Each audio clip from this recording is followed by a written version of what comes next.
Hare Krishna and welcome back once again. So today we'll do the 8th chapter of the Srimad Narayaneeyam. Okay, this 8th chapter is a description about the pralaya or the annihilation and the creation of the universe. Okay, this is one of the few chapters that have got more than 10 shlokas. Okay, this chapter has got 13 shlokas in all. Alright, in the previous chapter we saw how Brahma came into existence by the will of the Lord, and how the Lord situated in Brahma's heart prompted him into the act of creation.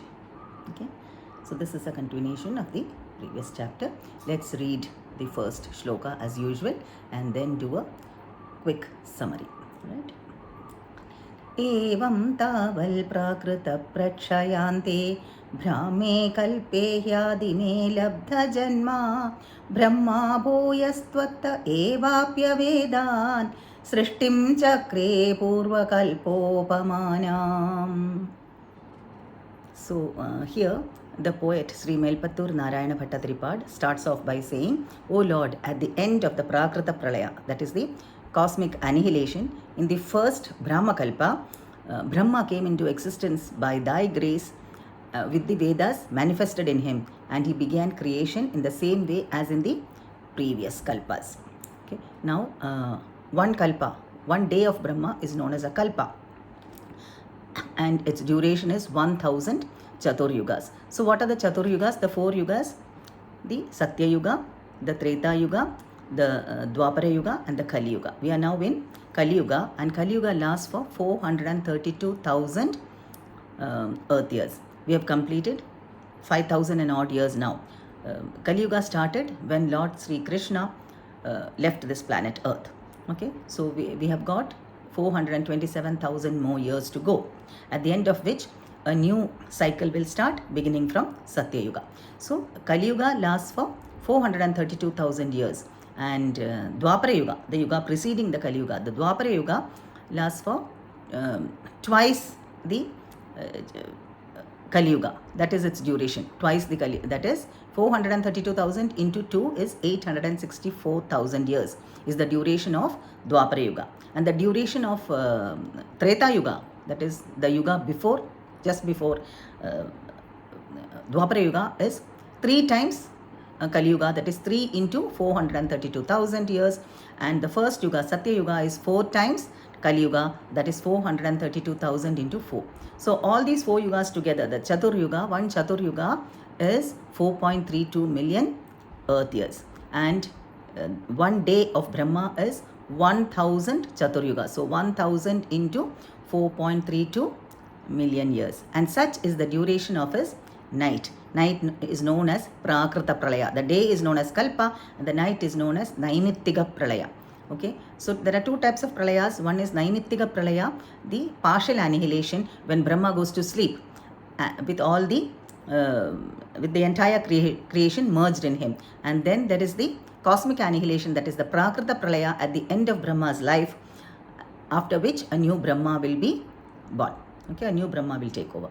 So one night plus one day, one kalpa plus one Naimittika Pralaya of Brahma is 2000 into 4.32 million years, and Brahma lives for 100 years. So just imagine the insignificance of human life. It is so insignificant, it's just a flash when viewed from the point of eternity. And during this short lifespan of ours, there's so much of kama, krodha, lobha, moha, mada, matsarya, right? Lust, greed, anger, hatred, and we compete against each other. We try to prove ourselves by disproving others. What for? It's high time we think about all these things. Yeah. So during his day, Brahma, so here Bhattatri says during his day he is engaged in creation, and at night he goes to sleep, and again the next day Brahma starts his creation all over again. Okay, in the same way as in the previous kalpa.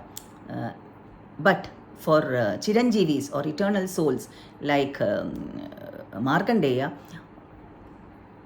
being born into a new kalpa, is just like getting up from sleep. All right, because their memories of the previous kalpas remain intact. Okay, but we human beings, we also existed during the previous kalpa, we exist now, and will continue to exist in the future also, but we are not able to remember because our memories are short-lived. And that is what Krishna also says in the Bhagavad Gita.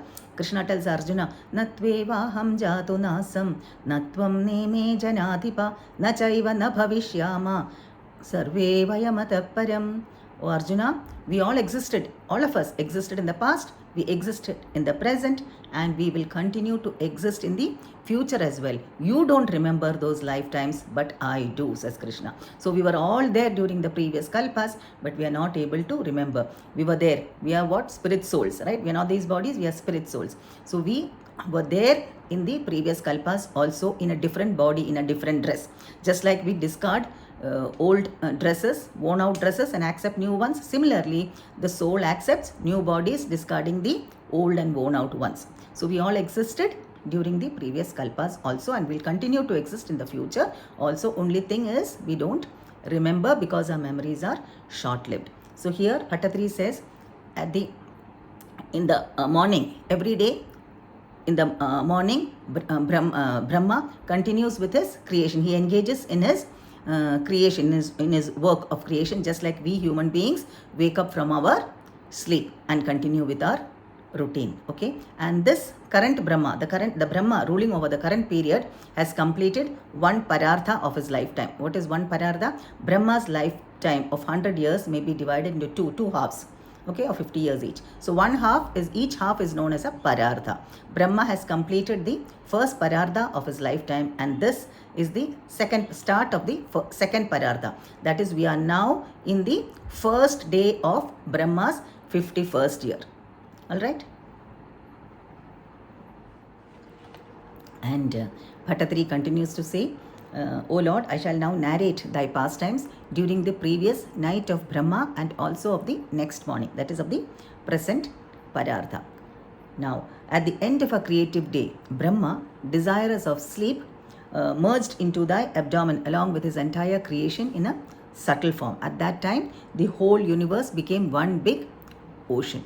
Okay, and at that time, when the whole universe was reduced to the causal waters, thou reclined there on Adishesha, the thousand-hooded serpent king, who is also one of thy manifestations, and thou absorbed in Yoga Nidra, or a state of pure bliss. Now, before going into Yoga Nidra, or before going into sleep, thou commanded thy power, the time factor, to wake you up at the end of the Naimittika Pralaya, or at the end of Brahma's night, and then again went to sleep, absorbed in Yoga Nidra.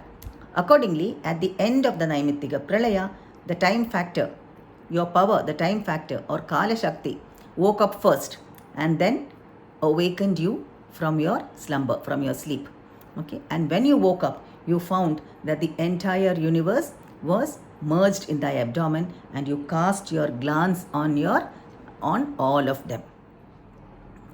And then, O Lord, there emerged from thy navel hole a wonderful divine lotus in the form of a bud, containing in subtle form all the worlds that remained merged in thee. Okay, and that divine lotus, which originated from thy body, rose above the causal waters and removed the surrounding darkness with its effulgence. In the fully blossomed petals of that wonderful lotus, which was supported by thy powers, O Lord, the lotus-born Brahma, the creator, came into existence with the Vedas manifested in him. Thus, O Lord, thou brought into existence the creator Brahma in this age known as the Padma Kalpa. So each Kalpa has got a name, and this Kalpa is known as the Padma Kalpa. And Bhattatri winds up by saying, to that same Lord who manifests here in Guruvayur temple, I pray to please eradicate my ailments. So, right from Brahma, the creator Brahma, to the smallest, tiniest insect, all are under the control of the Lord. We are all supported by the Lord. He is the doer, and we are all just instruments in his hands. There's a nice story, an incident in the Mahabharata. That is immediately after the Mahabharata war. We all know that the Mahabharata war, that was the first world war in fact. Okay, all the nations of the world, all the kings of the world had participated in that war. Okay, and the Kaurava army, the war was between the cousins, Kauravas and the Pandavas. And the Kaurava army was very huge. Pandava army was very small when compared to the Kaurava army. However, the Pandavas won. Why? Because Krishna, Lord Krishna was on their side. Krishna was the chariot driver of Arjuna. Okay, now after the war, Krishna asked Arjuna to get down from the chariot, from his chariot, but then out of all humility, Arjuna tells Krishna to get down first. But then Krishna insisted that Arjuna should get down first. Okay, so Arjuna gets down from the chariot, and as soon as he gets down, Hanuman also leaves. Hanuman was sitting there on the top of the flag post viewing the battle. Okay, Hanuman is the greatest devotee of the Lord, and Arjuna has the emblem of Hanuman on his flag post. And Hanuman was actually sitting there viewing the war. As soon as Arjuna gets down, Hanuman also leaves, and then immediately Krishna jumps out of the chariot. And when Krishna jumps out of the chariot, what happens? There was a big blast and the chariot was burnt to ashes. Now Arjuna was surprised. He was thinking, what's happening? And then Krishna smilingly tells him, oh Arjuna, all this while you were thinking that it was your valor, your prowess that made you win the war. It's not so. It was my presence that kept your chariot intact. This chariot of yours was burnt to ashes long back by the powerful weapons launched by the great warriors like Karna, Bhishma, Drona and others. Okay, because of my presence and because Hanuman, my greatest devotee, was sitting there, you were protected. Okay, so Krishna's presence actually was keeping the chariot together. Okay, it was struck by so many divine weapons and it was kept intact because of Krishna's presence. As soon as Krishna got down, what happened? The deferred effect of all those astras and shastras, of all those weapons, finally took hold. Okay. Srila Prabhupada explains this very nicely. He says, although Krishna is the Supreme Personality of Godhead, out of his costless mercy, he was engaged in the service of his devotee and friend Arjuna. As a chariot driver, he carried out Arjuna's orders without any hesitation. Okay, that doesn't mean that his supreme position was challenged. No, he never fails in his affection for his devotees. So, Krishna alone is the doer. That doesn't mean that we should be inactive, we should not do anything. Okay, Krishna is the doer, so why should I do something? No, that's not what it means. That's what Krishna also told Arjuna. Perform your duty knowing well that the result is in my hands, not in your hands. Okay, and therefore Arjuna fought bravely, surrendering unto Krishna, making him his chariot driver, and finally he won the war. So let us also face the battle of life, surrendering unto Krishna, making him our chariot driver, and definitely he will take us through thick and thin. So we'll stop here. Thank you for watching. We'll meet again with chapter 9. Until then, Hare Krishna, take care. Hare Krishna, Krishna Krishna, Hare Hare, Hare Rama, Rama Rama, Hare Hare.